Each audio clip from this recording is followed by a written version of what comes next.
No, she's given us just a very quick briefing, and in terms of the credibility of the different things that they've seen. And I would say that, these files were made up by Comey, they were made up by Obama, they were made up by the Biden information, we went through years of that with the Russia hoax, with all of the different things that we had to go through. We've gone through years of it, but she's handled it very well, and it's going to be up to her. Whatever she thinks is credible, she should release, yeah. Did you see that? Did you?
Good people, how are you brewing this Tuesday Brews Day? Welcome to the stream, everybody. This is the Brews at 10 on my left eye. I'm your host Lefty. Thanks for joining me this evening. Another week is upon us.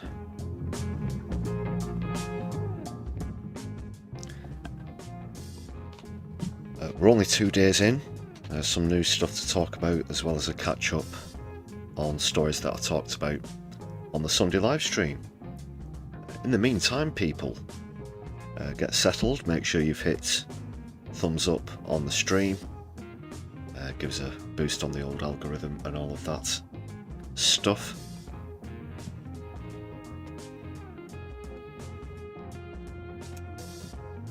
Feel free to join us in the chats if you're not subscribed. Please hit the button. You can join others in the chat just 60 seconds after subscribing. How rapid. And speaking of the chat, we've got Morbius with the honours of first in this evening. Hope you're well. Emma Richardson with us as well, and Nicola Curtin joining us from over the northern border. Great to see you.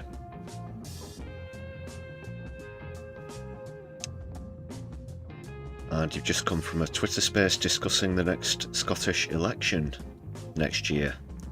And you can't believe the absolute bollocks they're all talking. Well, of course, the mainstream discourse I don't find particularly appealing. Unfortunately, I do have to subject myself to it to get the news often.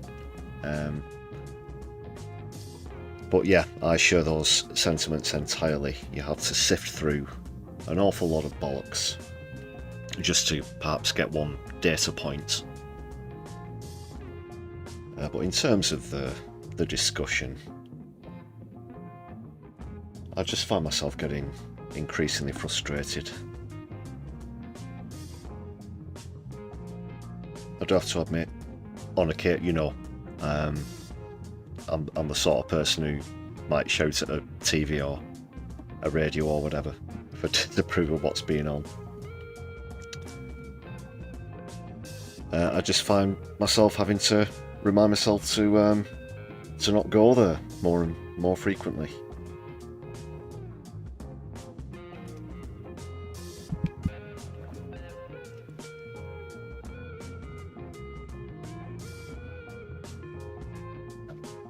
We have Doc Davies with us as well. I hope you're well. Let me know in the chat how you doing, people. How's your Tuesday Brews Day going so far? So many questions. And speaking of questions, you might have noticed when you joined the stream that there's a poll, so please do give me your responses in the poll. I'll reveal all at the end of the stream. So very simply, just slight variation on other recent polls I've done to incorporate this new left party. So who would you think of voting for at the next general election? Would it be the so-called new left party? Somebody said in the chat earlier they do need a new name, most certainly.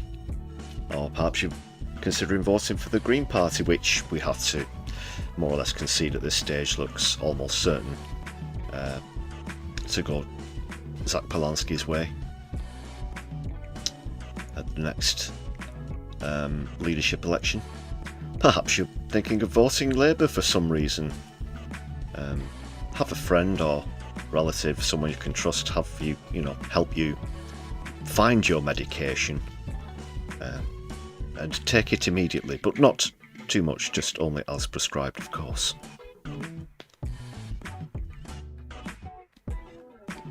I've got a prescription. Stop voting for fucking neoliberal parties. How's about that? We'll all be cured of the sickness that is neoliberal, neoconservative capitalism. / neo-fascist, of course. What a choice. Let's just keep the wheel spinning between those three and see if it works out.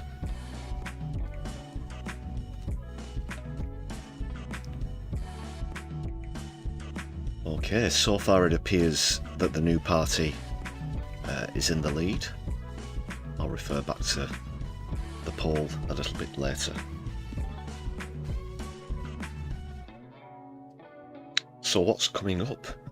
What's coming up, people? Well, I will be talking a bit about the new left party, what it might mean for politics. It's already hit the polls, as it's not just the one in this live stream. I do mean they're now a factor in the national polling, and well, you're probably already aware of the polling question. Let's just say they seem to have caught up pretty quickly, if you want to put it that way. More about that later on. But there's also been a recent kind of mini investigation as well. Just speaking of polling and whatnot, a recent investigation by Dr. Julie Grace Patterson, who I think a lot of you will be aware of who that is, concerning the NHS. And that comes as Streeting was in a committee yesterday, which I'll be taking a bit of a look at some of the highlights of as well, so lots to come up. Also catching up on those arrests over the weekend at the protests in support of PAL action, and also bringing you up to speed with a couple of other protests and protest cases.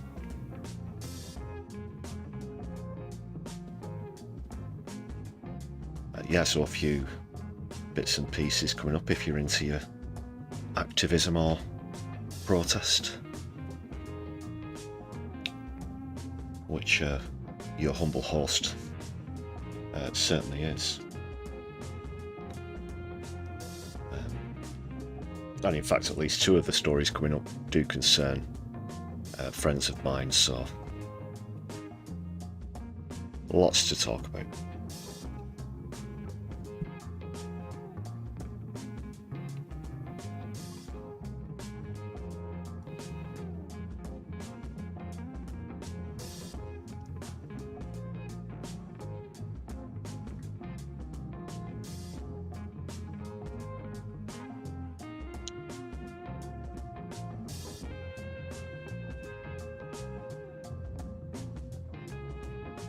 Okay, just see if anyone's arrived in the chat. I do agree with that final point there about Streeting losing his seat. In fact, we went over the poll, didn't we? Liam Mohammed has more or less stayed where she was, but because of a 11-point drop, I think it was. Streeting looks set to lose his seat by a considerable margin now. It isn't so marginal.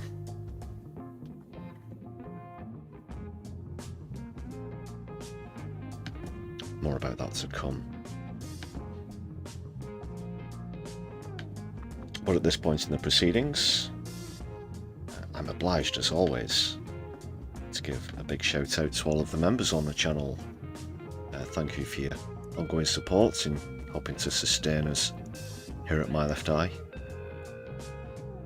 bringing us one step closer with every new member to being able to put out more content, do this channel full time, tech upgrade pending as well, so thank you very much for all your contributions, whether you bought yourself a membership, whether you bought other people a membership, and also for people who've recently used Super Chat and Super Thanks as well. All marvellous members, these people who you can see on your screen, and whether you just joined recently or you've been with us from the very start, I do appreciate you, every single one of you. Thank you very much. The Brew Crew expands, continues to expand. As Brewdism, which isn't a cult, is also in the ascendancy.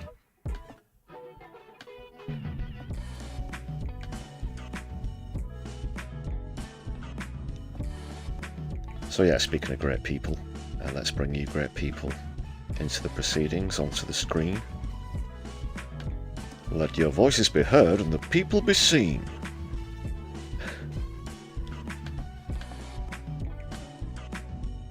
I need to get some sort of game show announcer for that sort of thing.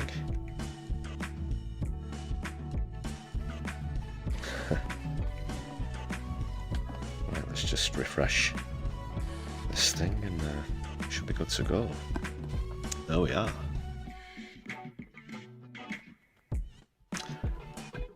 So yes, we've stayed over 100 for a while now, so I'm pleased to report I've set a new membership goal on the channel, on the live streams even. 106 we have at the moment, trying to get towards 250. I'm being bold, I'm being brave. I think we can get there. I think we can get to the quarter millennium.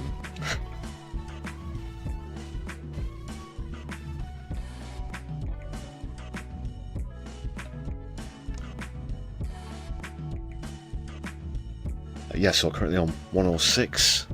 A few people haven't renewed over the last couple of days, unfortunately. We were in the low 120s at one point, very briefly. But it does oscillate. Okay. Oh, just one other quick channel update as well, actually, while I'm on the topic. The Sunday live stream, unfortunately, there's had a limited monetization thing slapped on it. I did make an appeal.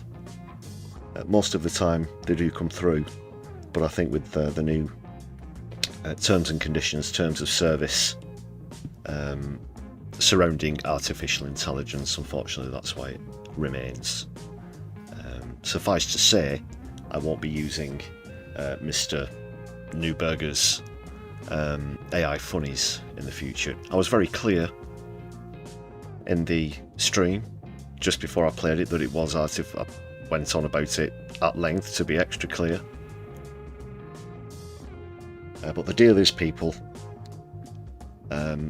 Mobius, you might know this yourself as well, fellow YouTuber. But when you're uploading content, you have to declare whether it has any AI in it or any scenes that could be deemed realistic that didn't happen. Now, we all know it was a comedy clip. I explained that it was a comedy clip. I explained that it's in the title of the content creator, who are YouTubers as well, AI funnies. But alas not, and I don't know whether it was reviewed by the algorithm or by a human, but alas it remains. So unfortunately, as much as I would have liked to, I won't be able to bring you any more of the AI funnies.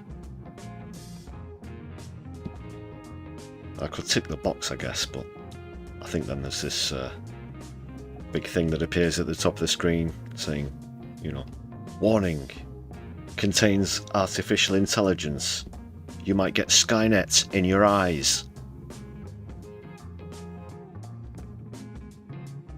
Or another orifice if you're running away with your back to Skynet.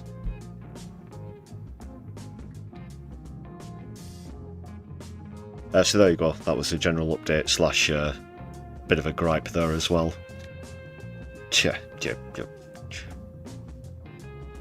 We're just, you know, trying to bring quality content to people.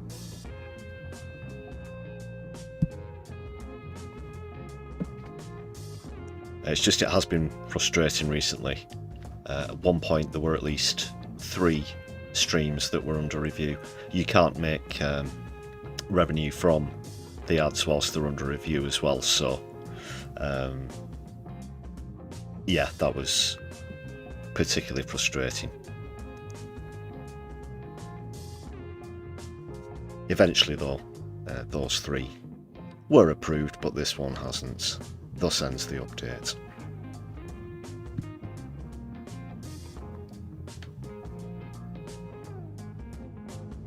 And I think we're more than nicely warmed up now, so let's get into business. Damn right!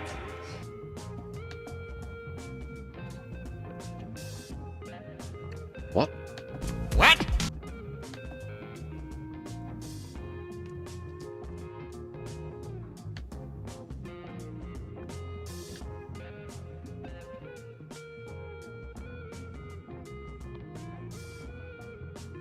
Okay, people, as I said first on the agenda.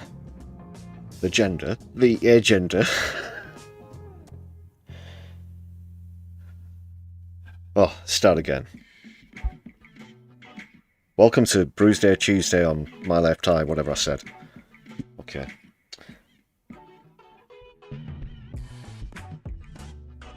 The new left-wing party, as it's still being referred to. And let's get into a bit of that.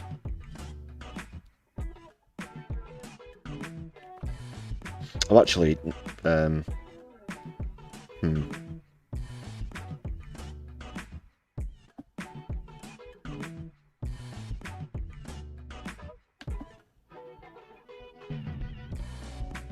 yeah, we'll go into this and then something else. Right. Let's just go over to the screen.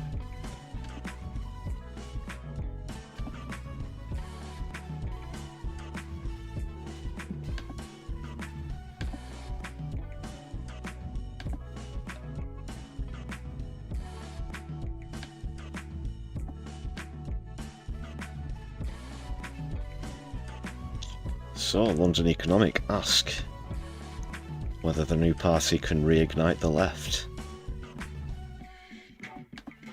Well, we've always been here. We've always been here. We didn't leave Labour. Labour left us. Let's see what's happening.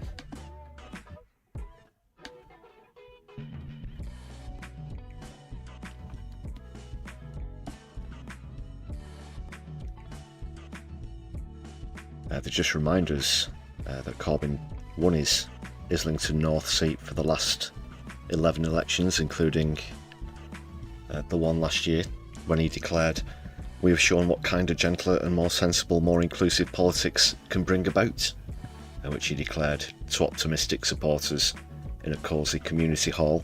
Just 20 minutes down the road, Keir Starmer also won his seat in Holborn and St Pancras with a reduced majority thanks to a local pro-Palestine activist. That would of course be Andrew Feinstein. So Starmer said it's now time for us to, you know that word, bleakly knowing his challenge was only going to get tougher. Just skip forward a bit here. Won't read the full article, the whole shebang.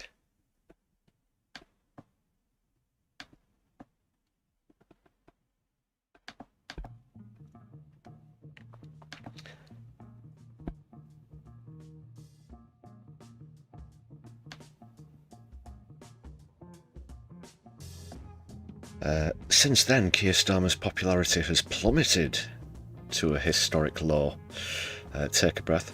Winter fuel cuts angered pensioners, lack of action in the Middle East has vexed minorities, welfare cuts have been infuriating the disabled, U-turn after U-turn have moved a nerve. In all Brits, freebie scandals have made people seem that Labour are just the same as the last lot.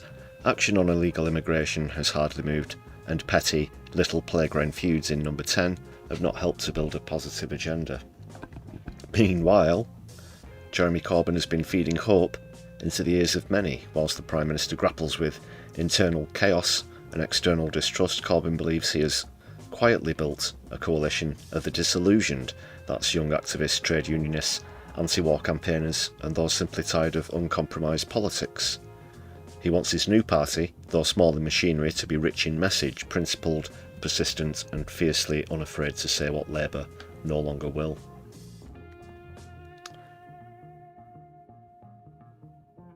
Of course, Zara Sultana of Coventry South is going to be involved as well.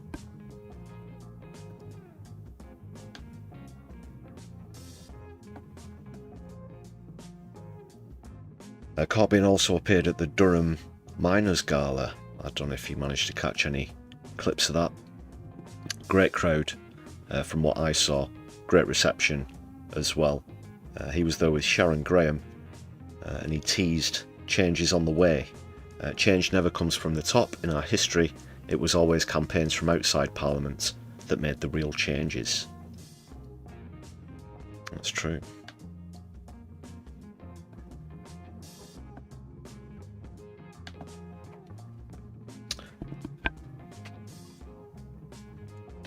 Very quickly on the new party, I can't 100% remember if I have actually brought this point up on any of the streams, but a lot has been said about the way it was announced and so on and so forth. Zara Sultana apparently throwing a bit of a paddy, catching Corbyn out by surprise with this announcement that she was leaving Labour wholesale, even as a party member, and forming a new party with Corbyn, which a lot of people have described as to his shock. But it was either the day before, the evening before, or on that same day, in fact, that Corbyn was on ITV's Robert Peston, where he actually teased the idea of a new party himself. And towards the end of the interview, Peston asked who would lead it. You know, would you lead it? Corbyn's response was, so he had a couple of seconds to think to himself, and then he said he's just there to serve the people. But he said something similar to the quote that's in this article. I will just make that a bit bigger for you people. Apologies there. Just trim the ads off the side and whatnot. So yeah, basically saying change is on the way. So I don't think he was taken. He might have been shocked by the fashion, and perhaps expected a unified announcement, perhaps at some sort of events or launch party, for example. That might have been the shocking element, but certainly not the idea that he was forming a new party with Zara Sultana.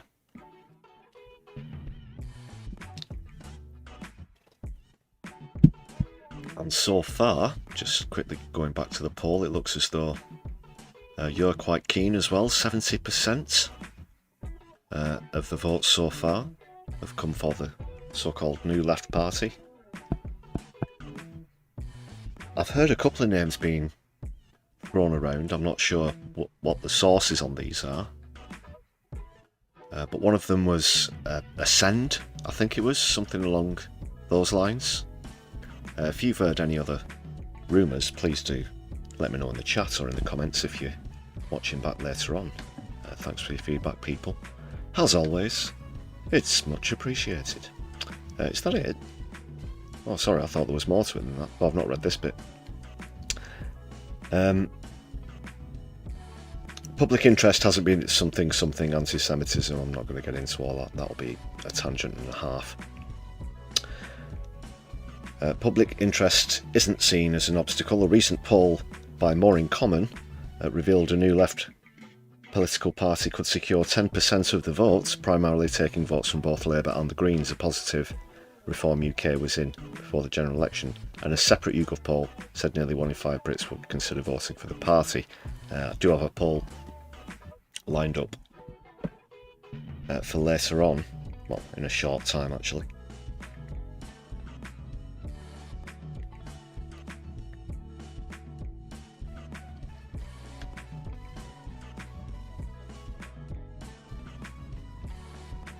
It's got to tempt reform voters as well. This is it.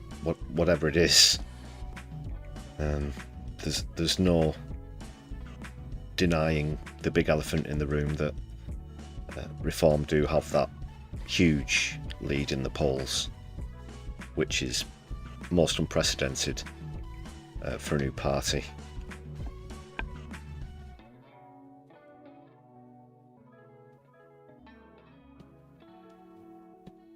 And I guess I'm kind of shocked, but not sure what kind of shocked I am. Shocked at the fact that this is without precedent, or just shocked at how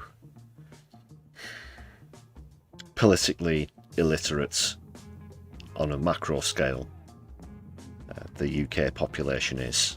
Really,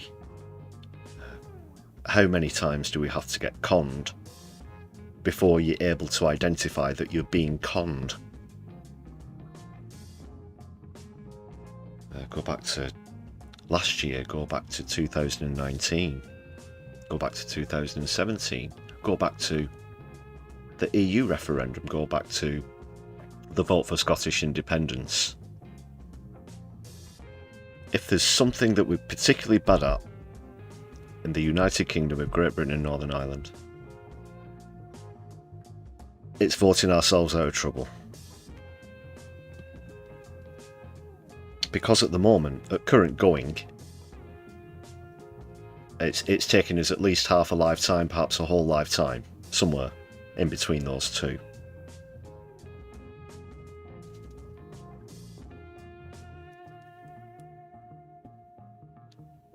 Let's get it together, people. And in doing that, just circling back to where I started off the point, you've got to be able to appeal to Reform voters. I'm confident that the Greens under Zach Polanski, as well as this New Left Party, will not just try and make this all about immigration, will not try and outflank Reform on the right on the issue of immigration. That's what Starmer continues to do, and he continues to dive in the polls. Because in the same way that collectively this country is very poor at voting its way out of trouble, Keir Starmer is for some reason completely oblivious to his elephant in the room, which is that fact I just mentioned. They're just going to vote for reform. If you try and be reform, they're just going to vote for reform anyway. And by they, I mean they're easily swayed.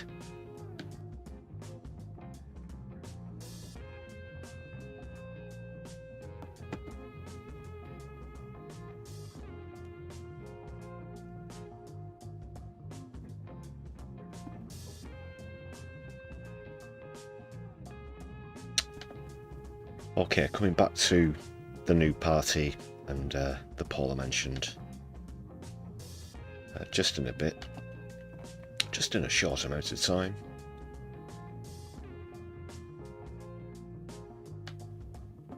But I'm going to stick with domestic matters, and this is the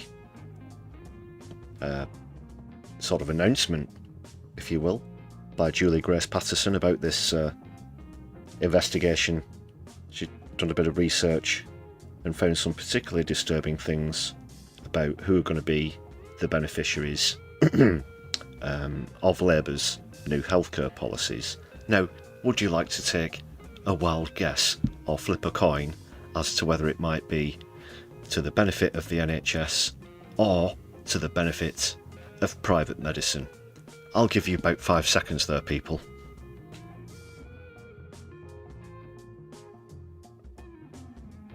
It's a tough one, isn't it? Yes. Well, let's hear it from Julia herself. Always great to hear from sound-minded Dr. Julia Grace Patterson. I'm currently on the website of the Independent Healthcare Providers Network, and I have found something that is worrying. You might not know who the Independent Healthcare Providers Network is, so let me just quickly explain. They are an organisation who advocate very strongly and very loudly for the private healthcare sector. They're very active in the media. There is a quote on a news thing that they've put out on the 11th of June in response to Rachel Reeves' spending review. And here is the quote that's concerning, and then I'll explain why. It says here, there is a real appetite in the independent sector to partner with the NHS and invest in new state-of-the-art facilities in local communities all across the country, from hospitals to diagnostic services and primary and community care. Now, the reason that's worrying, guys, is that the NHS 10-year plan has just been published by Starmer and Streeting after the public waited an entire year for that plan. Yeah, just quickly to remind you as well, a government in trouble as this one is, massively in the hole already, will start to make long-term plans, i.e., well, you can't vote us out after one term because our goals are, what, a decade into the future? Change begins now. That they were the first words out of Starmer's mouth when they won the election. Gone from change begins now to, well, give us 10 years. And within that plan, one of its central components is the creation of 200 new neighbourhood health centres. They have not been clear about how those health centres are being funded, and not been clear, which is obviously very spurious. Lots of people are worried that private partnerships, private funding is going to be funding the building of those health centres. That would be very bad news because similar projects in the NHS in the past have been deemed to be an absolute enormous waste of taxpayer funds and really bad value for money. We need answers from Keir Starmer and Wes Streeting right now about whether those 200 neighbourhood health centres are being funded by the private sector. If you want answers, can you please sign your name on our petition? Click on my profile, click on the link tree, takes seconds to sign your name. Thousands of people have already done it. We need answers now. I will put a link to Julia Patterson's profile in this live stream description afterwards if you want to check that out, people. I feel really cross that they have published this plan. They made the public wait an entire year for it. We still don't know what's going on. And it's very clear that private companies want to partner with the NHS on these projects. Let's get some answers. Yes, what the fuckery is going on, Wesley? But shut up, Wesley. Well, let's see what he had to say for himself at a recent committee hearing, people. Let me know what you think about that really, really good eye there, looking at the details in a granular fashion and spotting that, because it's not just what they say, it's what they omit as well. It's the thing you have to look out for in all the political jingo that's out there. And I don't think you'd be particularly paranoid in this case, where they say they're unclear about funding and such, that it's going to be private. And obviously, private healthcare, don't see this as a donation or a charitable endeavour. It's an investment, and they're going to want something back from it. And guess what that's going to be? It's going to be taxpayers' money. Of course it is. So let's see what Streeting had to say for himself, people. I'm going to turn this highlights reel, which comes, I should give credit to Politics Joe, who put this one together. Speaking of politics people with politics names, Politics Clive is joining us as well in the chat, so great to see you. Small world in the politics insert name world. Right, so it gets a little repetitive, should we say. So I've turned the highlights of the session into a mini version of Keith's catchphrases, only this time obviously it's Wesley's whisperings, warblings. Wesley's warblings, let's go with that one. And he does like to use the word unconscionable. So every time you hear the word unconscionable, you're going to see this meme. And we will keep count as we go through. There's the symbol, and we'll get the score up. So it's just kind of like a mini Keith's catchphrases, but Wesley's warblings. How's about that one? Where's the score? I think it's not that one. There we go. Layers within layers.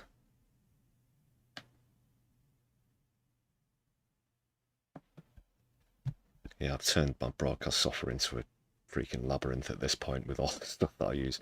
Okay, let's get into it. Credit again to Politics Joe, who put together this highlights reel from Wes Streeting's appearance at the committee. I just think this is an unconscionable thing to do. And he's off already. To the public, not least given the 28.9% pay rise. I should probably bring in Jim as well on operational planning, but I'll just say a couple of things. We can mitigate against the... I'll just say, I won't count that one because it's the sort of video where they play a little section from it at the beginning and then go from the beginning, so that one might get counted twice, is what I'm saying.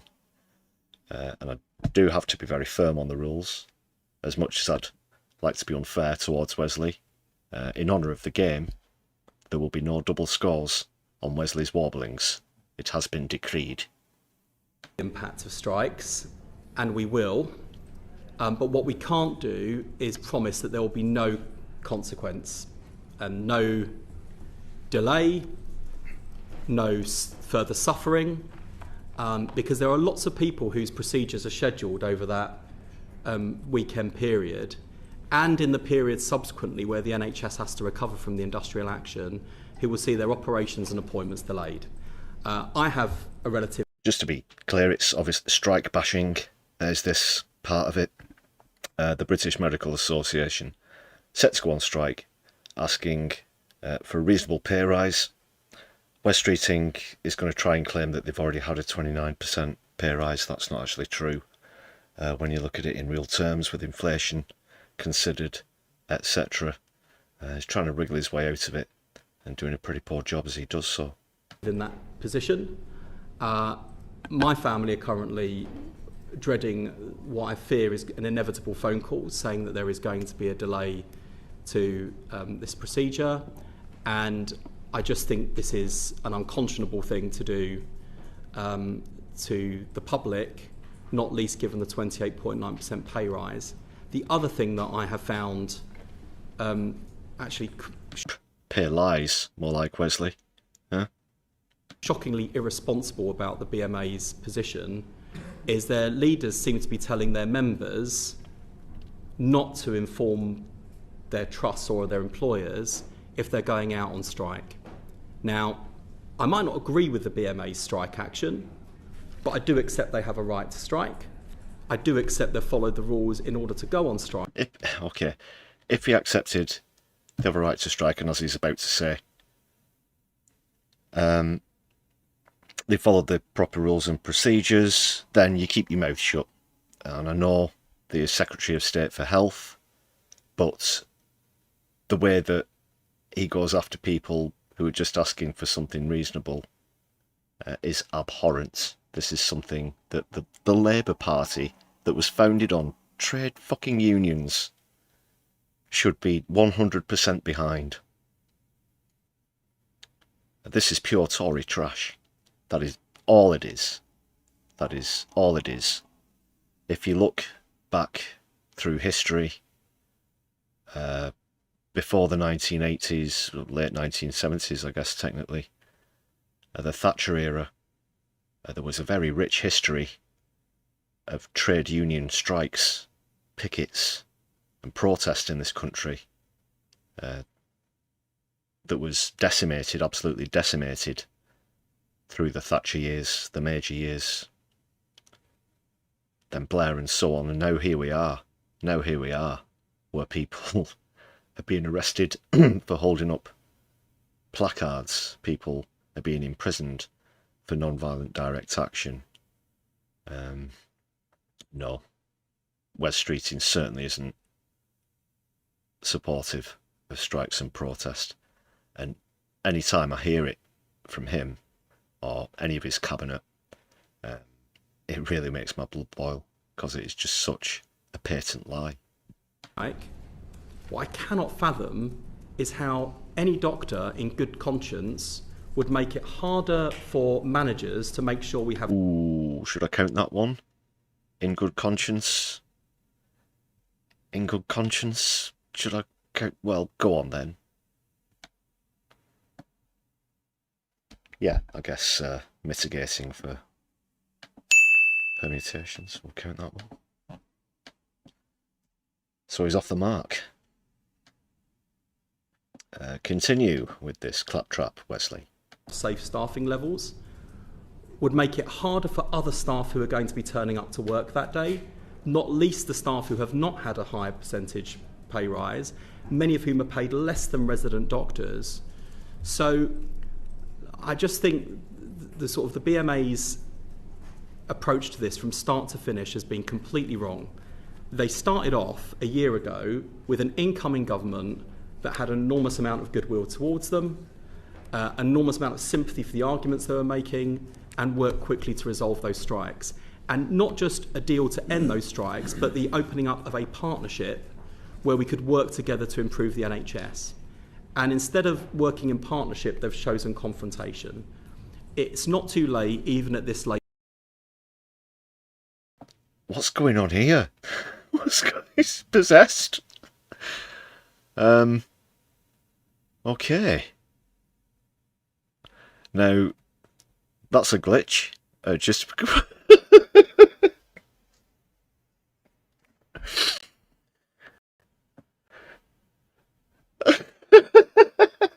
Look at it. As you can see, we're experiencing a minor technical difficulty here on my left eye. Our team of expertly trained technicians are working busily to restore the stream. In the meantime, please make sure that you've hit the thumbs up button harder than you'd like to hit Keir Starmer in the Ghoulies, and left a comment down below. Thank you.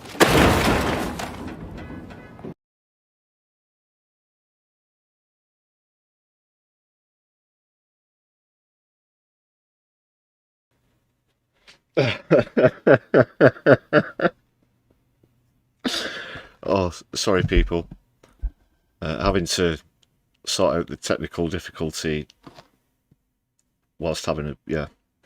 Oh, God. He was really going for it, wasn't he? Sorry about that, everybody. I've just had to reload the broadcast software. Whew, okay. Now, how far in were we? Seem to be telling their members not to inform their trusts or their employers if they're going out on strike. Now, I might not agree with the BMA's strike action. Yeah, the broadcast software stalled. My screen was completely blank. Well, it was black, but on YouTube Studio it sort of gets stuck there. Well, I assume so anyway. It seems we need a young priest and an old priest. But I do and Mike Oldfield right to strike. Immediately. I do accept they followed the rules in order to go on strike. What I cannot fathom is how any doctor in good conscience would make it harder for managers to make sure we have safe staffing levels, would make it harder for other staff who are going to be turning up to work that day, not least the staff who have not had a higher percentage pay rise, many of whom are paid less than resident doctors. So I just think the sort of the BMA's approach to this from start to finish has been completely wrong. They started off a year ago with an incoming government that had an enormous amount of goodwill towards them, an enormous amount of sympathy for the arguments they were making, and worked quickly to resolve those strikes. And my ass. Not just a deal to end those strikes, but the opening up of a partnership where we could work together to improve the NHS. And instead of working in partnership, they've chosen confrontation. It's not too late, even at this late stage, for us to get back on the path I wanted us to be on, of working together, of driving real improvements for resident doctors and for patients, but it is going to require a different mindset. The government's changed, the policy... Just tax the rich and fucking pay them, for God's sake. It's clear as day. This has changed. It's time for the BMA's tactics to change. And the idea that doctors would go on strike without informing their employer, not allowing planning for safe staffing, I think is unconscionable, and I would urge resident doctors who are taking part in strike action to do the right things. I'm sure many of them will. Jim? I better just check with the chair, because I'm out of my allotted time, Jim. No, you've got another 51, 52. Bring Jim in then on that one. So just to add to that, I lived through this as a trust chief exec, in the last few rounds of it. It's first of all, to reiterate what Secretary of State said, everybody respects the right to strike, but this is hugely disruptive, much more disruptive than we've been able to describe so far. I've worked with all the consultant colleagues at the end of a week when they've been working very, very long hours through the night to keep the service going. I've met with families who've had diagnostic processes cancelled 3 or 4 times because of strikes. And a lot of this narrow definition about what's technically necessary, I don't accept. It's not that straightforward, and we won't be accepting that kind of process this time. So really hope that this is avoidable, but we also can't allow this to play out in the way that it... You know what would allow people to be treated quicker as well? A fully staffed NHS where people aren't overworked and overrun. Heard stories of surgeons who were up for days in a row. So that's what needs to be sorted out. That's the root cause of the problem. You can't use that to attack striking doctors and nurses who are just, again, asking for a fair amount of pay. Did last time, with a huge impact on people's lives, colleagues working in the service, a cancellation and a disruption of clinical pathways that is very hard to quantify the impact on. So I would just say, let's not just get too focused on the impact on the elective list. There's a whole range of other disruption that comes with this that we must avoid at all costs. Speaking of costs, I did hear earlier on another news programme, there are doctors out there who are on around £18 an hour. Yeah, that's what they studied for 6 years at medical school for, perhaps even longer. Thank you.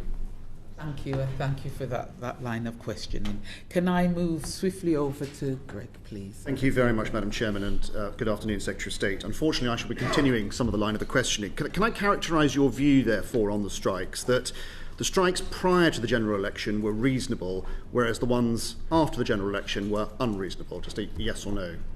Well, I felt that the previous government was unreasonable by refusing to sit down and negotiate with the BMA for extended periods of time. Yes? I think the strikes before the general election were avoidable. So what do you think has changed with the BMA to change them from a... Well, that's not really what he asked. It was they were justifiable, or they weren't. They were good before but bad now, is how he put it. Not whether they could be resolved or not.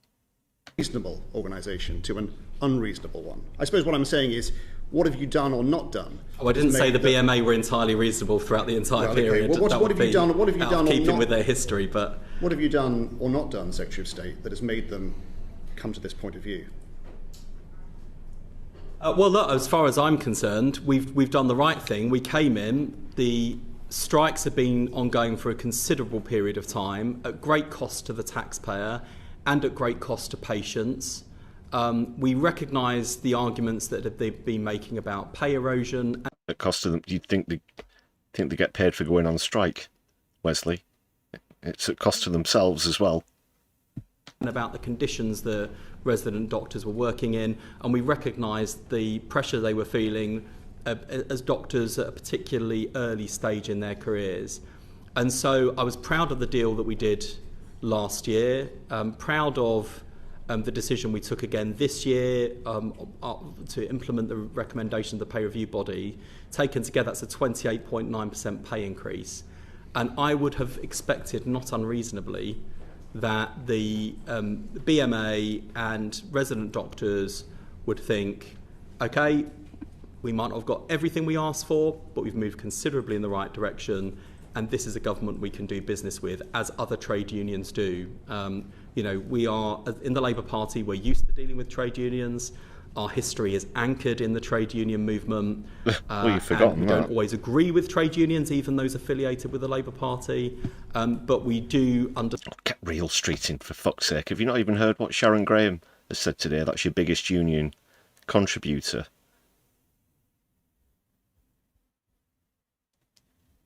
That's why they kicked Angela Rayner out.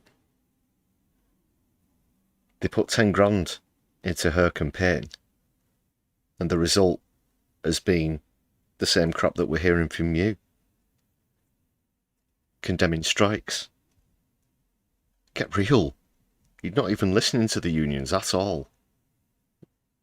Can't. It's unconscionable that he can bring up Labour's history like that. Can't attach himself to that. He's a Tory in a red rosette and nothing else. Understand the value of trade unionism and the importance of deals and bargaining, but I don't see a reasonable kind of trade union partner in the RDC section of the BMA at this time, and I hope but isn't that will part change. of the problem, Secretary of State? Isn't the problem that you gave them an massively inflation-busting pay rise, you asked no increase in productivity or efficiency from them, so essentially they've just come back for more? Do you accept no responsibility whatsoever for the position we're now in? Well, firstly, I don't hold resident doctors responsible for the sort of the productivity challenges we have in the NHS. I think actually there are many. Don't buy that either. Happy, satisfied doctors and nurses would still go on strike because they think that they can get away with asking for more, and that is it? No. People go on strike out of necessity, not out of greed. The same reason that people protest, the same reason that people take non-violent direct action is out of necessity, not out of greed. Aspects of the way that they are treated at work, which are fundamentally unproductive. So I don't regret the deal that we struck with resident doctors. I do regret that they are in danger of squandering the opportunity of partnership in favour of a more adversarial approach, which is unnecessary, and I fear will prove self-defeating, because if these strikes go ahead, with the financial costs that are entailed, not to mention the misery inflicted on patients, we have to find that money from somewhere, and that will come at the expense of things that they value. I think you've made that point clearly, Secretary, and I think I suggest we all agree with that point of view. In December 2023, you noted that the then government was giving a higher pay rise to doctors than it was to nurses, and you said it was, and I quote, completely wrong, a slap in the face to nurses, and it seems to me fundamentally unfair. So if the nurses went on strike, would they wait until Starmer hears of this? Be being reasonable or unreasonable? Well, I hope that we're not going to get to that position with nurses, not least because we do have a reasonable dialogue and relationship with the Royal College of Nursing, Unison, and others in the agenda. I hope we don't get there either, but if we do... I can't say Unite, so he was dodging around mentioning Unite there for some reason. Yeah, there, Secretary of State, would they be being reasonable or unreasonable, given your own previous comments on this issue? Well, we're working with those unions on agenda for change, they all pay hate structure you guts. reform. They all hate you That's guts. what we've agreed to do. I think so long as we fulfil our end of the bargain, then everyone will be happy and we can move forward building on that progress. Oh yeah, Labour following through on a promise and not doing a U-turn. Yeah, that's all that they have to rely on. What's the going rate on that one, Wesley? I wouldn't be too optimistic if I were them about you holding up your side of the bargain. You can't, this is now the party which can't decide whether it was founded on trade unions or whether it wants to completely trash them and throw them under a bus. If this government breaks its commitment to nurses and agenda for change staff, I think they would be rightly and justifiably angry, which is why we're not going to do that. So, given that, as we heard in front of this committee some months ago from the then CFO of NHS England, most of the amount of money that's been put in this last budget was eaten up by pay rises, inflation, drug costs, etc., and therefore there isn't a vast amount of money left. Will you commit to having no inflation? Whoa. Well, we sneaked that one in. But drug costs are a big part of this whole shebang as well. Look at the states, look at what they charge, even for basic medicine, even for mass-produced stuff. Aspirin, even aspirin in the States is massively overpriced, but talk about necessary medicine, things like insulin, and there are, innumerable others. They're going to skyrocket under private healthcare. That's the road that Streeting wants to go down. That's certainly the road that Farage and Reform wants to go down. It's been very clear about an insurance-based US-style system. We should be worried. We should be worried. And the whole phrase drug costs, I believe, is a completely, you pardon the pun, but it's absolutely sick. Because you think about historical great figures in chemistry, in medicine, other fields. Alexander Fleming, for example, who invented penicillin, gave it away for nothing. His ambition was to cure diseases, it wasn't to make profit. But now here we are in the 21st century, and you can say it with me, people, you're not a patient, you're a customer. Above inflation increases to any health staff during this Parliament? Well, we firstly have an independent pay review body process. I think that process is working largely well. I recognise that trade unions have a number of criticism about the way the process works, and I'm always happy to talk to them about how the process could be better. I thought, for example, the criticism that the PRBs reported far too late in the year was not just frustration felt by unions, but felt by me too, which is why I suppose what I'm trying to get to, submitted Secretary, evidence is what earlier. your view on this is. I mean, I understand the processes, but what's your view? Do you think the public He doesn't have an opinion. He's got a few phrases that he cycles around him, and that's it. sector NHS staff should get an above inflation increase over the next few years, or not? Well, we always take into account the recommendations of the pay review body. What I would say to NHS staff is the best way for us to be able to... They didn't respect the peer review body's recommendations last time. They're not going to do it again this time. That's another lie. That's another lie. Because I remember clearly that the offer on the table didn't even match the review board's recommendation, let alone exceed it. Deal with the pay erosion they've suffered over many years, and to make sure that we have a competitive rate of pay for NHS staff and a decent standard of living for all of our staff, is to make sure that on reform and productivity we're going as hard and as fast as we can. And that's why we've had to make some decisions on things like the abolition of NHS England, and bringing ICBs and systems back to balance, which at the moment are causing considerable pain for people involved in that decision-making process. Oh yeah, we should feel sorry for the people who are destroying the NHS, shouldn't we?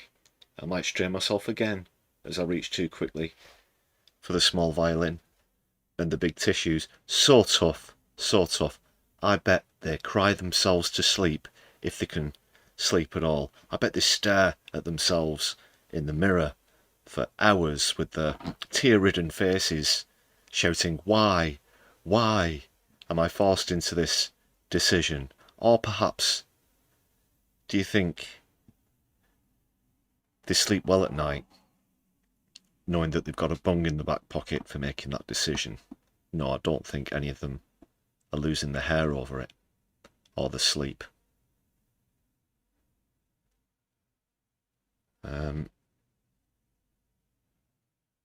I often wonder if any of them are capable of caring to that extent. Because when you put it on the line, they just take what they can, try and blame someone else. Maybe history will forgive them, but if they don't, then they'll have cashed the cheque by then, or perhaps it'll be so far down the line that they've already shuffled off on the mortal coil. So what do they care about the mess that they leave us in? No, so I don't have an ounce of sympathy for the people who make these decisions, such as yourself, Wesley. And I'm actually insulted that you've suggested that I do so. And anxiety, I don't need to cut but you that's off, why we have cut to you off, make but I've some only of those got choices. A small amount of time. I want to ask you about one other subject.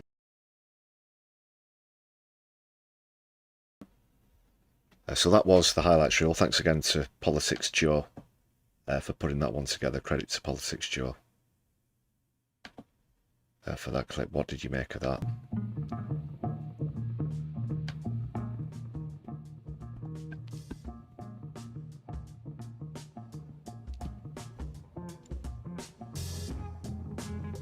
He's terrible. He's terrible. It can't be overstated.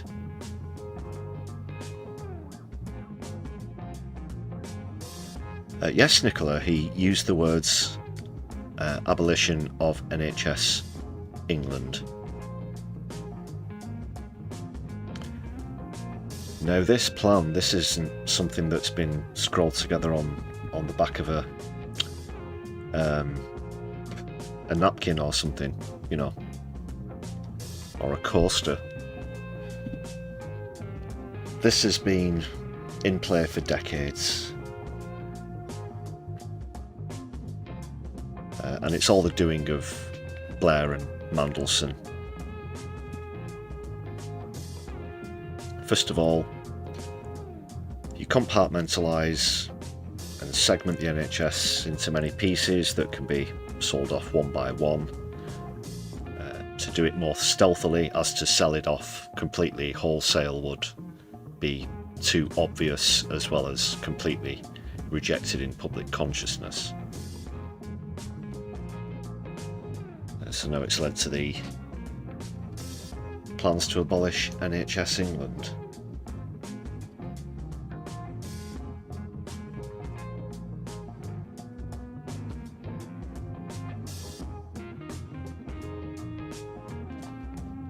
Maybe in 10 years' time we'll be harking back to the days when we used to call them hospitals and not the Pfizer Dome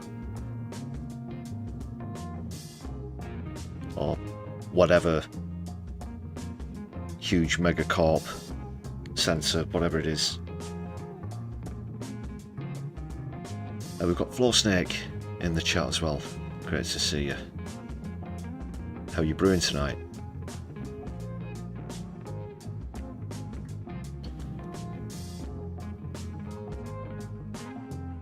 So we did get at least a couple of unconscionables in there. I'll just get rid of this stuff.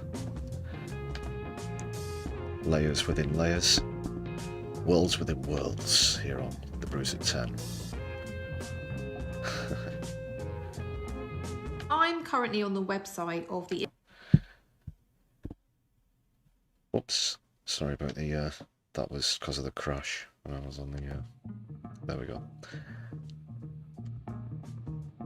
All settings are back to normal.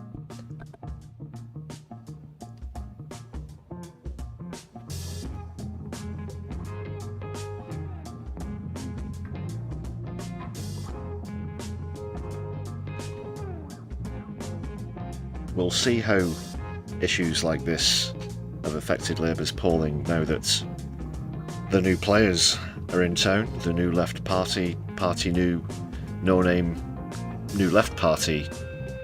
But before that, we'll catch up with the one that we've got going on the live stream for who you think you're going to vote for at the next general election. Either New Left Party, the Greens, Labour for some diabolical reason, or another party, or perhaps an independent. So, still quite a large lead for the new party at the moment in the poll. In second place, the Greens, 5% think other, and nobody currently favours Labour for any reason. Floor Snake, glad that you're brewing well.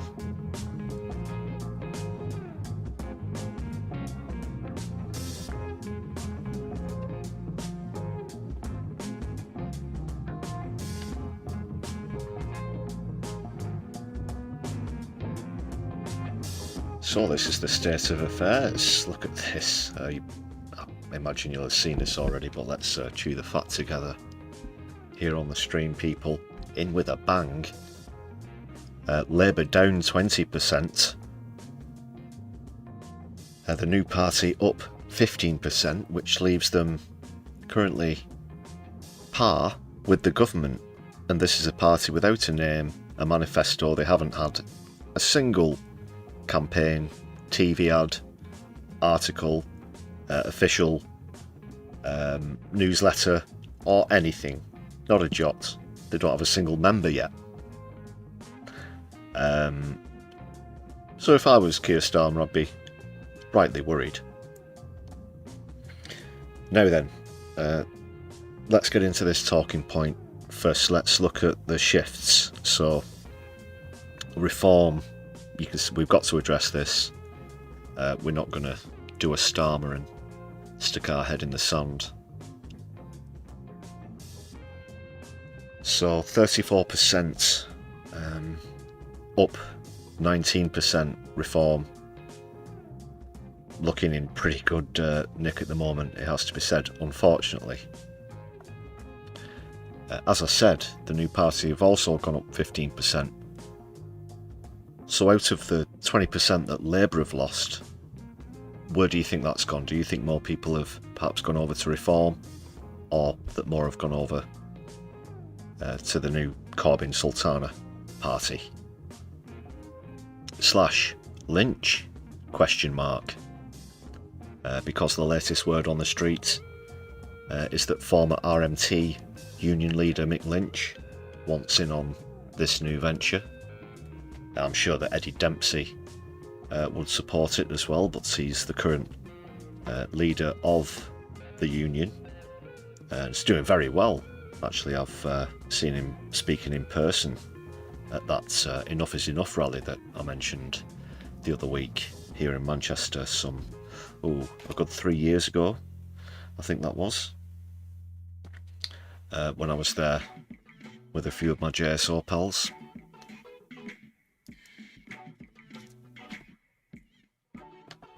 Just realised it's blocking the membership goals. I'm just going to move that down a bit. So what do we think, people? Let's go over to the chat. Guitar Guy, how you doing? Conservatives have changed the name to Refuck Ref UK. Oh, so it's all some sick tongue-in-cheek joke, isn't it? Yeah, of course, makes sense. So what we'll do, we'll call it Reform, but in the hyphenated version, it'll say Refuck, because that's what we're going to do to the UK. And then Tice goes, excellent idea, Nigel. And then Nigel says, I'm not actually here, I'm on a plane to America again.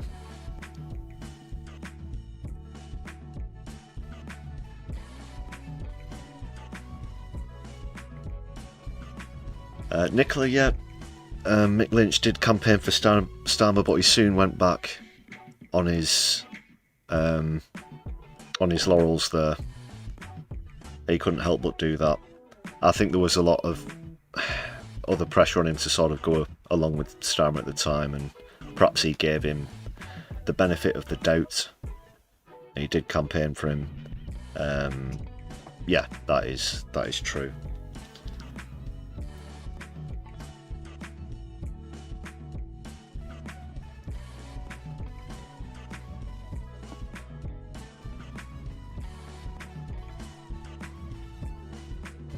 But I'm sure that Zara and Jeremy will be more than aware of that, so that's at their discretion, I guess, at the moment.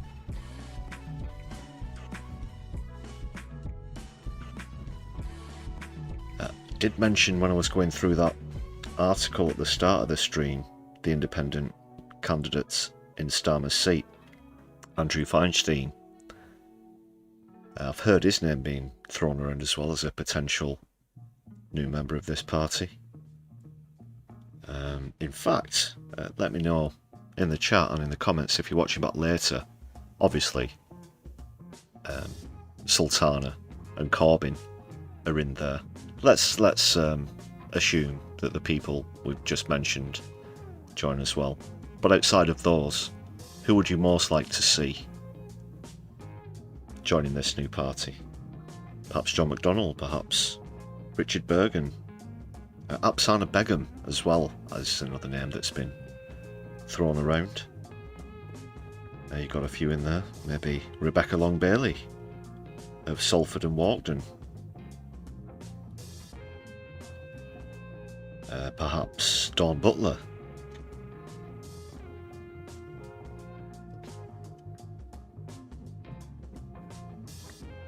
There are still some good souls in the Parliamentary Labour Party. Unfortunately, you can count them without having to take your socks off, if you know what I mean.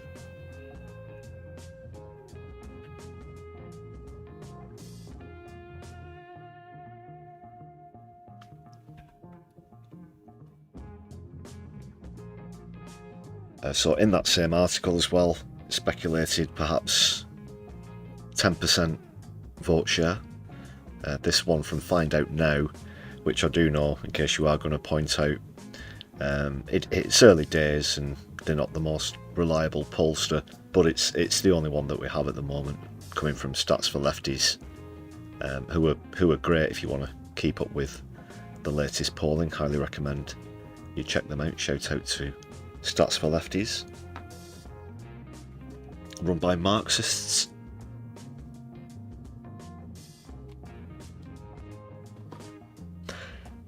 For what it's worth, knowing.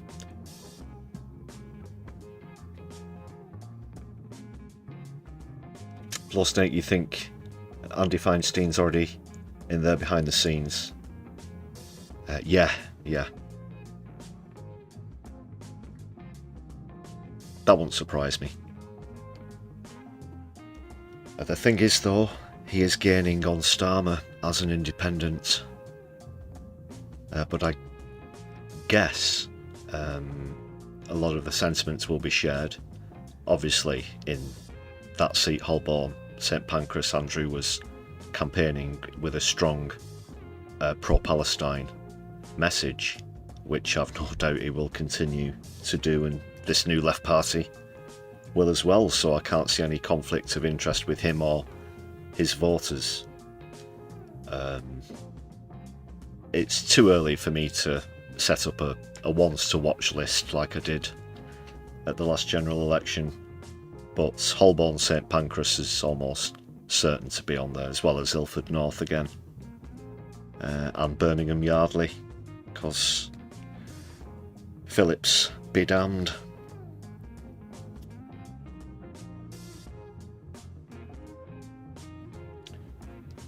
She's going to get stabbed in the front. Apologies for the crass West Midlands accent there.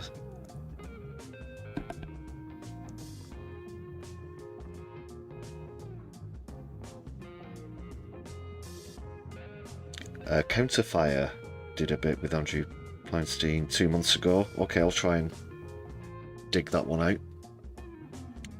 Feel free, Floor Snake, whack a link in the comments if you've got one to hand. Much appreciated, otherwise I will check that out. I do know of Counterfire.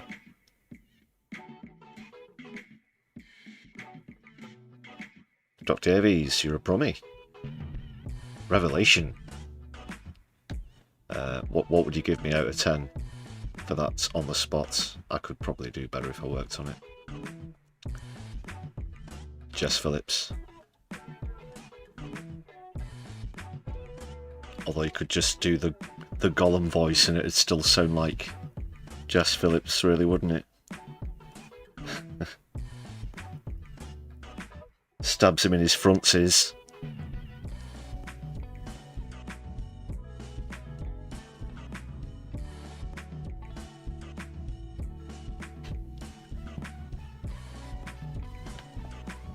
All right.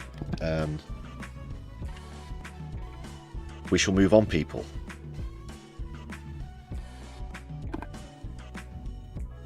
But it's very evident that Starmer's not in control at the moment. Have you lost control of your MPs, Prime Minister?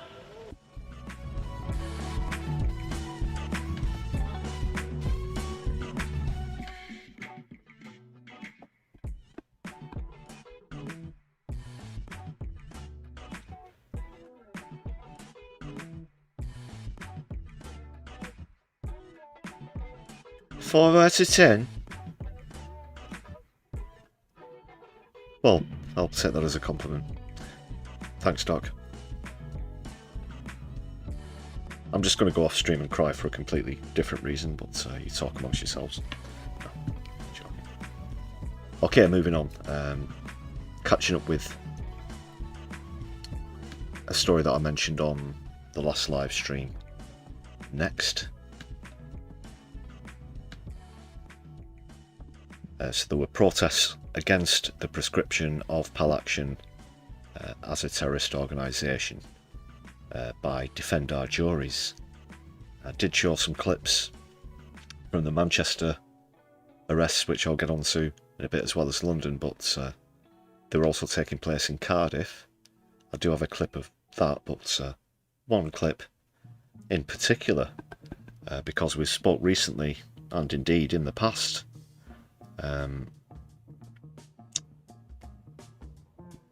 about people such as Sue Parfitt, a retired member of the clergy who's now 83, who was arrested just a a week or two ago. But this time in Cardiff, a man who's 86 years young was arrested, and there is some footage of this here. Yes, you heard that correctly. The police are arresting 86-year-old non-violent protesters. Let's see what's happening. I think we all know why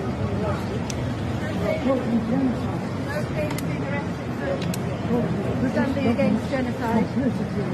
Slaughter in the West Bank and in France.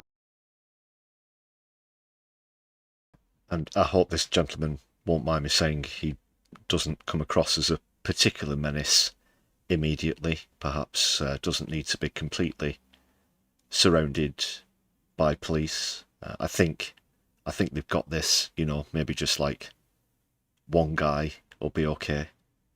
Our government does not deny us the subject is this, and I want to object. I'm sorry it's difficult to hear what he's saying there in that brief testimony. Well done, Dad. We're proud of you.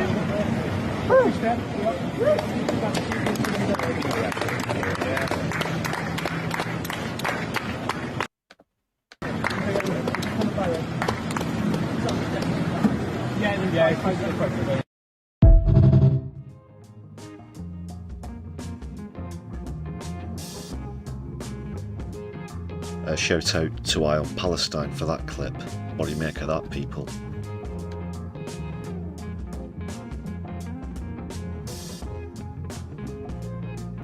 What's Brew you think?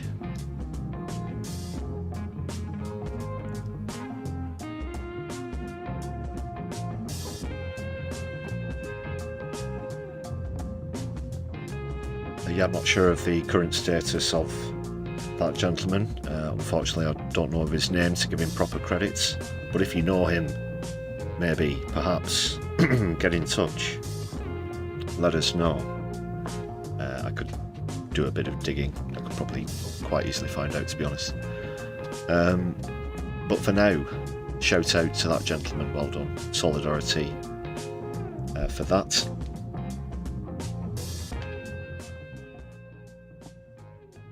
And I also showed you this clip on Sunday. We'll just take another look back. I would like you to pay attention. You can see the line of people whose arms are linked there in front of the what are known as the sitters, the people holding the placards from Defend Our Juries. And I'll just play another second or so, just for a better. You can see, just if you look above this policeman's hat and to the left slightly, to the left of the Palestine flag, you can see a lady in a sort of one-piece jumpsuity thing with the leg sleeves rolled up. This is somebody, just enhance there, you can see a bit closer. I pointed out on Saturday, I thought that this was somebody who I know very well, actually, from JSO here in Manchester. It turns out, in fact, that it was. So we've had a bit of a chat about what happened. So the latest news, this is something that you won't hear in the official articles and such. The reason they were forming this barrier was not in any sort of response to the police being likely to show up to keep the police away from the protesters. Prior to this, and you can take it from my friend, whose name I won't mention, because I don't know if that will be okay with them or not, but there were some far-right goons there, literally getting up in people's faces, literally touching people's faces to try and antagonise them. And now the person that I recognised wasn't the only one there who I know. I mentioned Mark Coleman. Just one second. You might remember Mark Coleman from some of the other vids I've done about JSO. That's himself on the right there. The retired Anglican priest holding up one of the placards. He was there. I know that probably, a good few people who were there from talking to my friend. And she said the police did absolutely nothing to stop these far-right idiots. So that is why they were, excuse me, forming a protective barrier around the sitters. And then the police barge in, completely shove people out the way, including my friend, who is in the thick of it, right in the middle of this yellow swarm. You can see coming to, but not in the good sense, in the JSO sense. Coming towards you like wasps. Yeah. Not bees. I won't hear a bad word said about bees.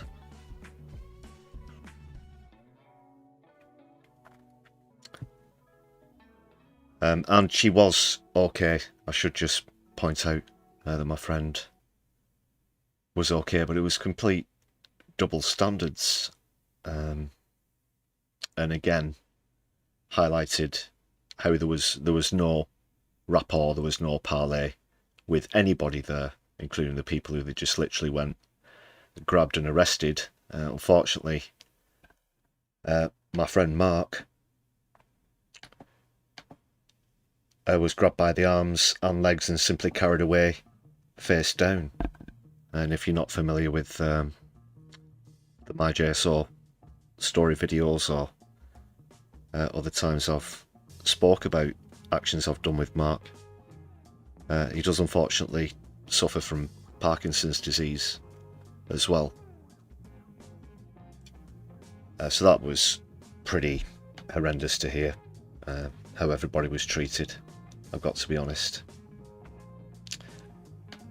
Let's see what's happening. Just a quick reminder of that incident.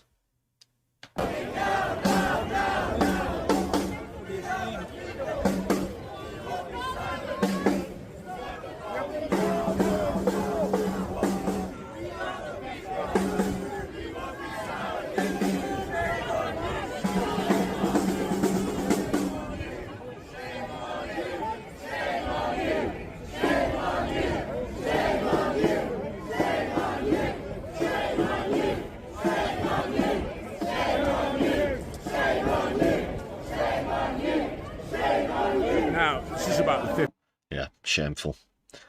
Shameful scenes. Apologies, I've not been able to find out since Sunday's live stream who this original uploader was who starts to do the narration. But yeah, I just want to say as well, apparently there was somebody else who's a famous right-wing antagonist amongst the scenes. Who was it now? Can't remember off the top of my head. But I will speak to my friend again about that. In fact, I'm going to invite them to come on and give their point of view themselves. So I'll keep you posted with everything to do with that situation. But at the moment, certainly the Met divisions appear to be getting more and more heavy-handed.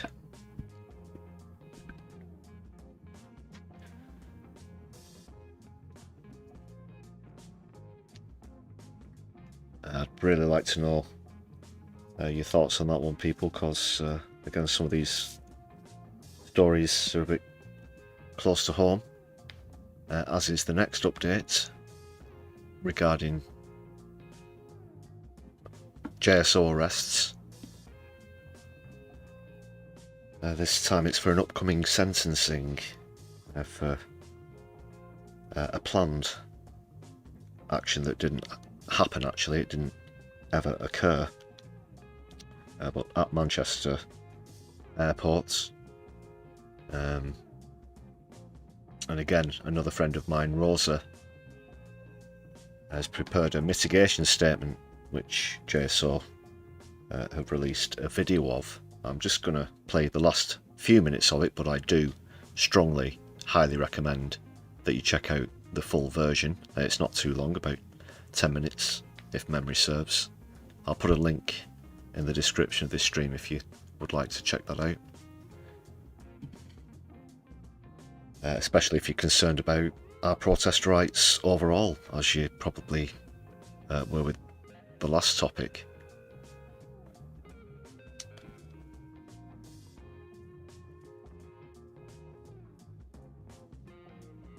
So yeah, I think these words you're about to hear should be heeded. Again, I know Rosa as a fantastic person, someone who through non-violent direct action is doing something very brave, and makes that out in the testimony that you're about to hear. And as to why she's chosen to do so, which is the important factor. But I'll let Rosa speak for herself.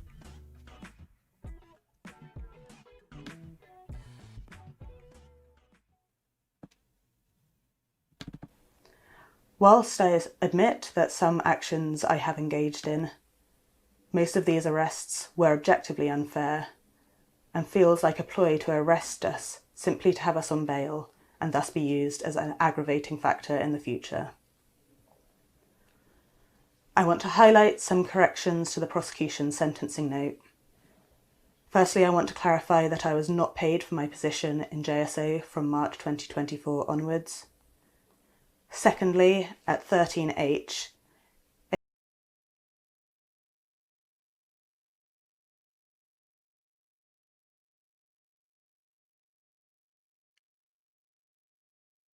Okay, we're back. I think we're back. Can you hear me? Can you hear me? Sorry about the crash. Sorry to Rosa as well for leaving you in that frozen state. I fear that people will turn to other methods. I'll just go back a little bit. Can't remember exactly where it's started to glitch. So I'm just making some adjustments to try and make sure that doesn't happen again before I get back into the clip. Just take a second. Okay.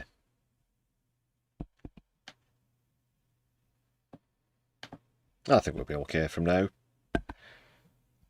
Well, the technical repair monkey's on standby. I'm not exactly sure if this is going to work.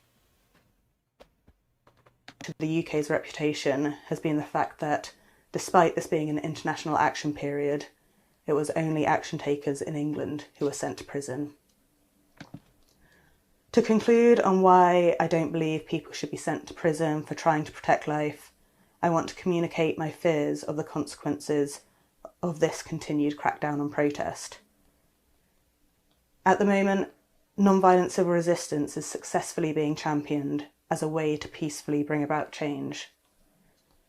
However, with people facing multiple year sentences for engaging with this kind of action, I fear that people will turn to other methods. Methods which I don't necessarily condone. For example, is it not noteworthy that assault occasioning actual bodily harm has a maximum sentence of half the length of what we are facing with our charge? Furthermore, as we are already seeing happen, people will start becoming unaccountable or going underground. Yeah, she's making a great point here, because you can have two. There's going to be a revolution. It's either going to be one of two ways. It's either going to be velvet or violent, and obviously we'd much prefer the velvet type. When you look at the breakdown in society that is bound to happen as a consequence of climate change, perhaps a long time before the very worst effects in terms of weather patterns and climate patterns also start to take effect, things are going to get ugly. If you think things are bad now, especially so-called refugee crises, you ain't seen nothing yet. Good evening to the mountain. Sandor Clegane. If that wasn't creepy and your hallway light isn't turned on, maybe it is. maybe it isn't. But then, of course, it turned out that the phone calls were coming from inside the house. Dun, dun, dun. Yeah, that was pretty spooky. Again, apologies to Rosa. This is the consequence of state repression and high sentences, and this will inevitably lead to more dangerous or violent actions. As Nelson Mandela said after his group's actions reluctantly turned violent, quote, "It was only when all else had failed, when all channels of peaceful protest had been barred to us, that the decision was made to embark on violent forms of political struggle. I can only say that I felt morally obliged to do what I did." The fate of the future of protest rests on the state's shoulders, and that includes your honours. On to my personal mitigation. I'm not going to pretend that prison is a nice place and that it won't have ill effects on me.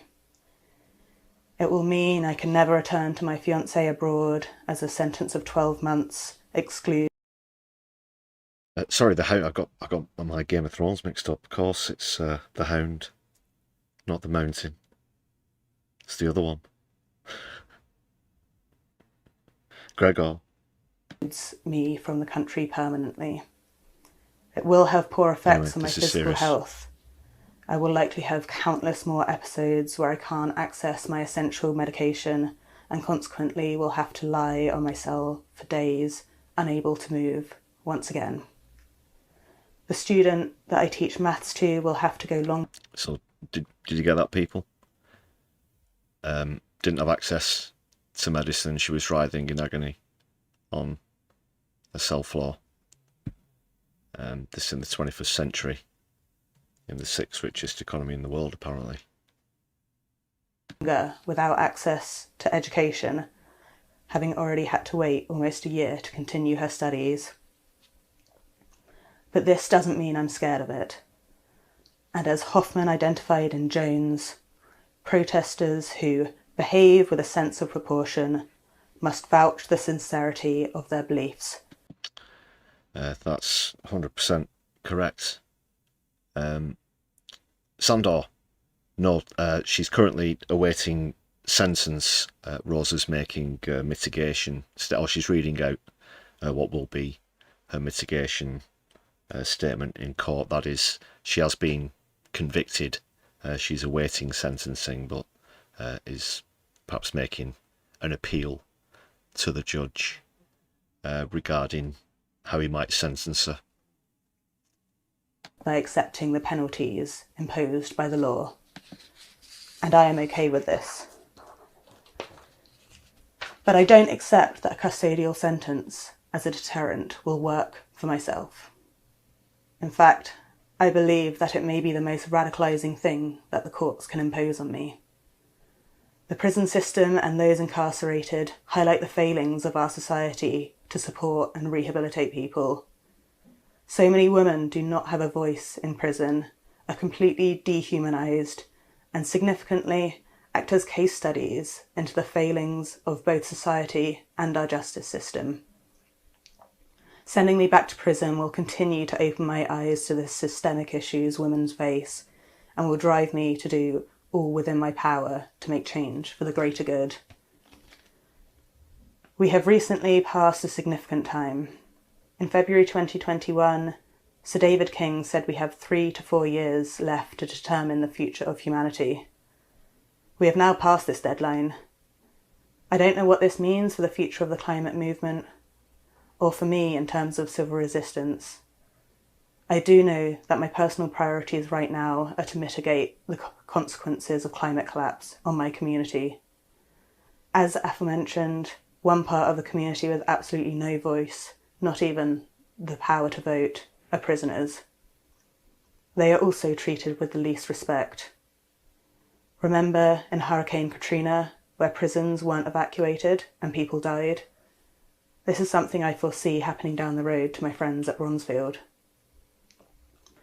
My friends in Australia, in the Lismore floods of 2021, underwent this, climbing the floors in their house to escape the rising waters. Some people were unable to get high enough and drowned in there. in their attic clawing at the roofs. I've already suffered seeing people lose everything, including their lives, from inaction of the state, and I am not ready to sit idly by and see it happen again.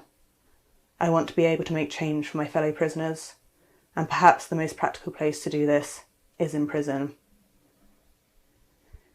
If freedom means existing in a country which continues to fund climate collapse, which continues to ignore the safety of its citizens, which continues to crack down on people trying to encourage positive change, then I don't want your freedom.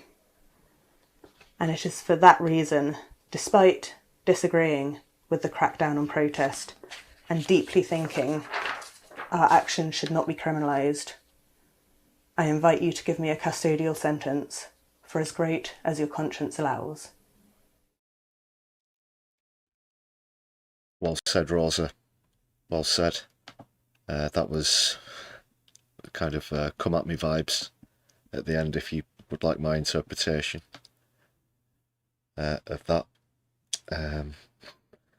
So I'll keep you up to speed with this case.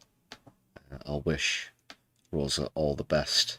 Again, this was for an action at Manchester airport that was interrupted,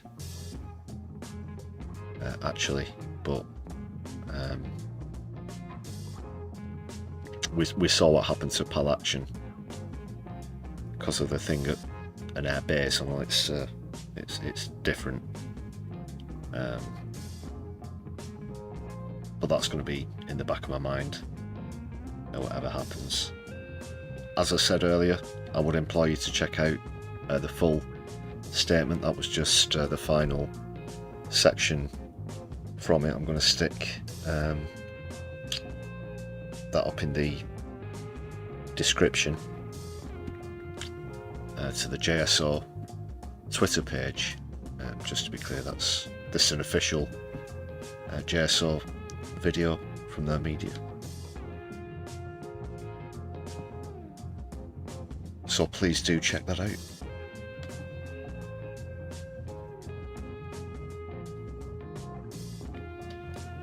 And as such groups also campaign for. Sorry to have to move on so swiftly, but it's getting a little late in the hour. We'll move on to Gaza now.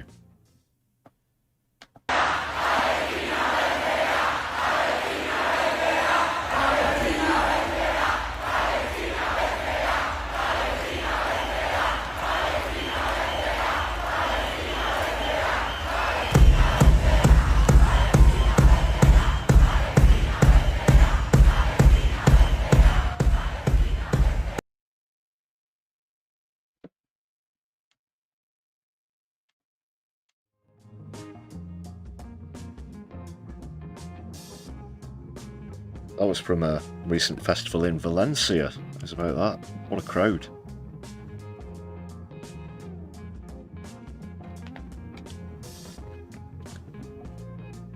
I'd say perhaps going into the tens of thousands. Thanks for the flags in the chat.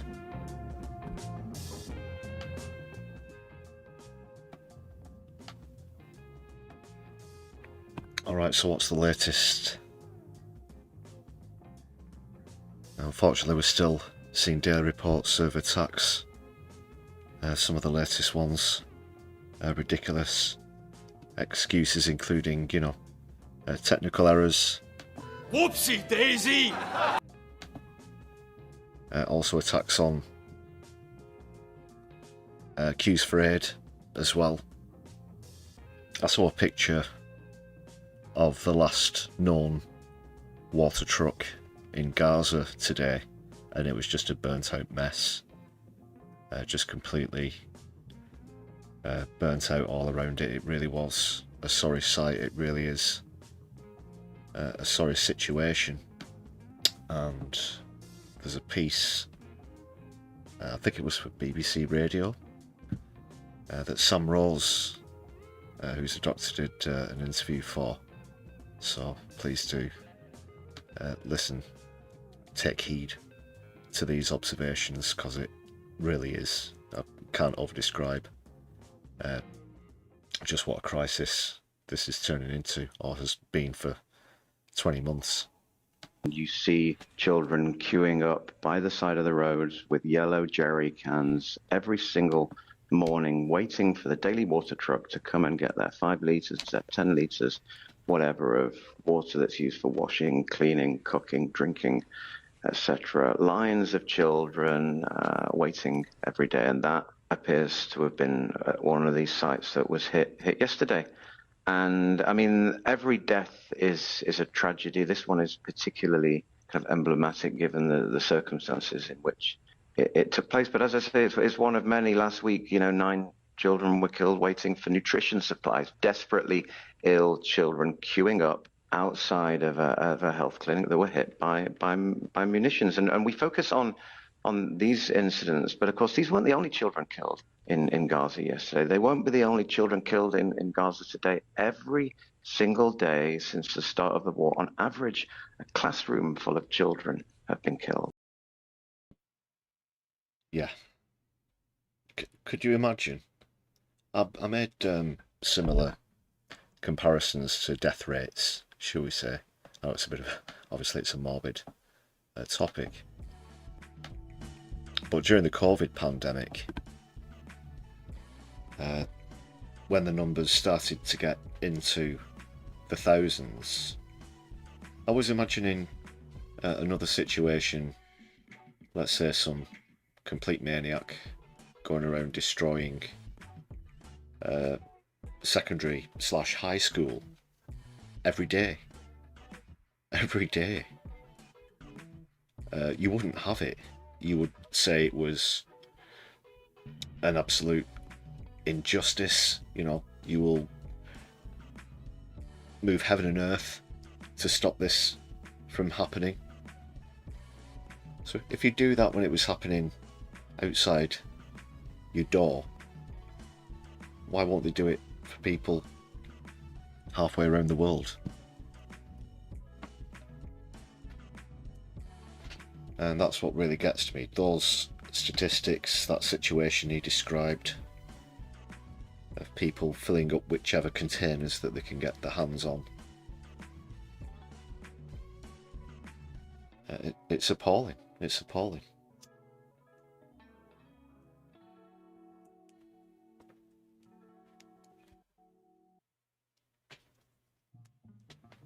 I think any Israeli spokes, or even just any right-wing gobshite or troll,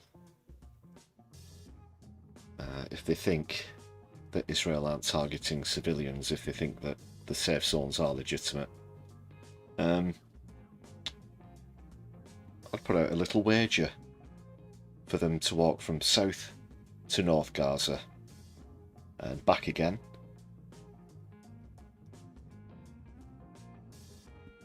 In full confidence that they'd be safe, and I'm not talking about with a security detail or anything. They will be dressed in civilian clothes, from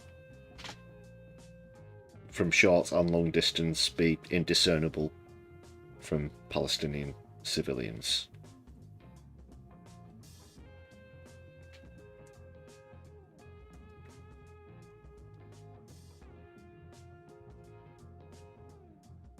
I think that might shut them up just as quickly as asking them to define what Marxism is. But that's another matter. Thanks a lot for the Palestine flags and watermelons in the chat, people. I've got some more positive news now. I know it's always a dark subject, as is climate change that we came off of earlier.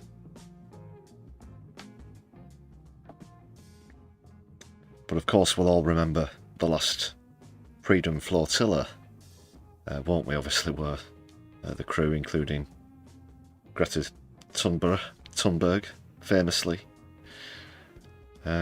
seized, kidnapped, effectively.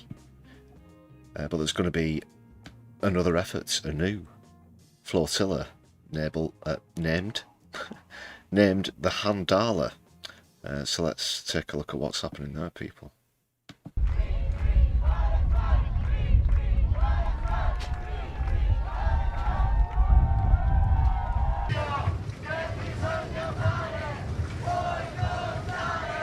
And we believe that if it was not the Medellin, then the Handala. If it's not the Handala, the next mission that will be bigger will break the siege of Gaza. Because a regime that depends on starving children to death and bombing hospitals, schools, shelters, and residential areas to stay on top of people cannot survive. The Freedom Flotilla is attempting to do what is necessary in this moment for the children of Gaza, which states and countries around the world have utterly and completely failed to do for over 21 months now, to end a famine and to stop a genocide.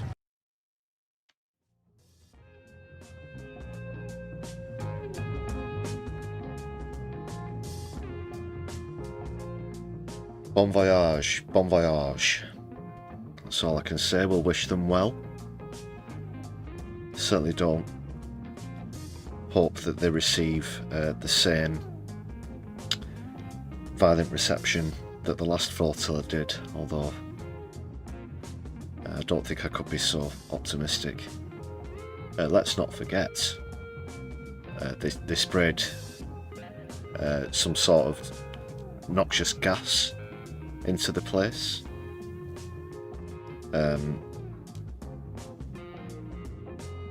Yeah, they used fire and pyrotechnics and whatnot as well, and everyone inside was in a panic.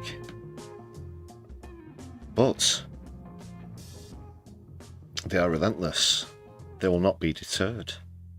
So you really do have to admire that and keep you up to speed with the voyage. I think it took them around 3 days to get there last time, didn't it? Assuming it's setting off from the same place. It was in Italy, wasn't it, where it set off from last time. So it took around 3 days to get to the Gazan coast of, well, towards the Egyptian/Gazan coast of the Mediterranean before they were intercepted by the IOF.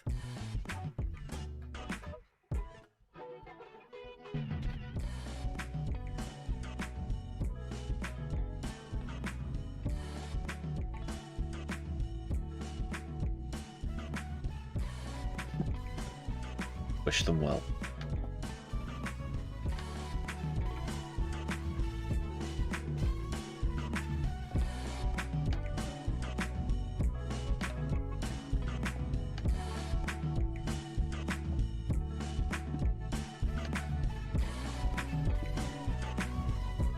Members shout out time on the channel.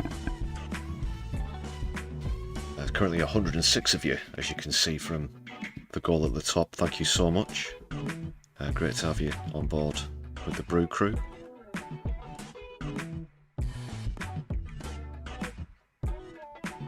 The socialist realm of Brewdism, as we say. I really do appreciate all the support. Please do make sure you've hit thumbs up on the stream as well, people.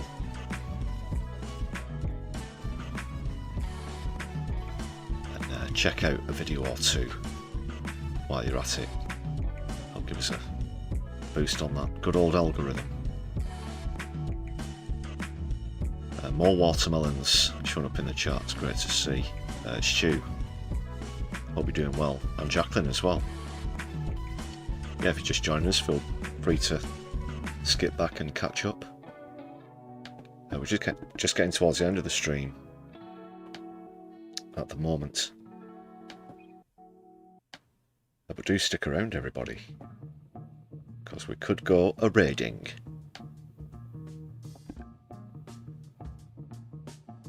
From flotillas to, it's not really piracy. It's not, you know, the kind of raid that involves a certain knock at the door. Or not so much a knock.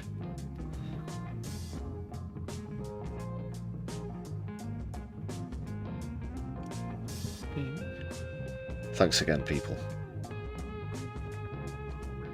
Nicola, the watermelon is a sort of unofficial symbol of Palestine.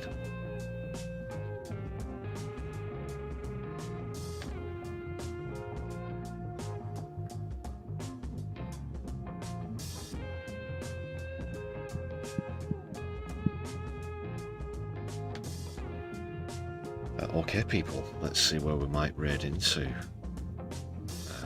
I've just seen the chat.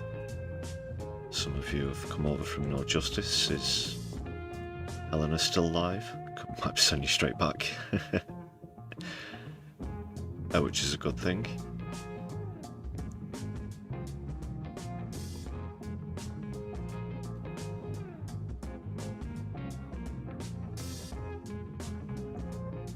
Who's around?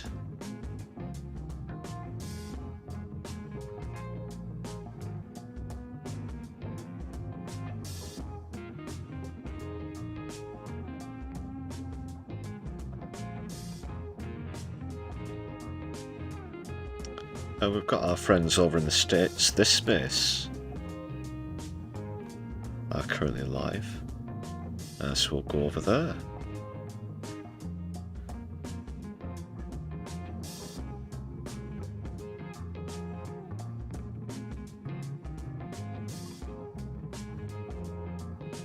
And yeah, make sure you hit thumbs up and stuff when we get over to this space.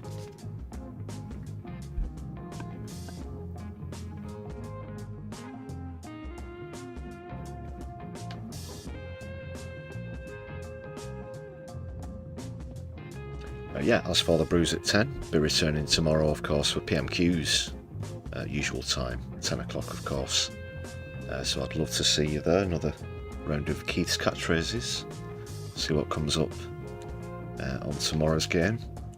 So do join me there. But I do also implore you to come and join us on this space. So hopefully I'll see you across there in a minute. But if you're watching back later on, take care, everybody. I've been your host, Lefty. You've been amazing as always. This has been the Brews at 10. Solidarity, good night. Free Palestine, power to the people.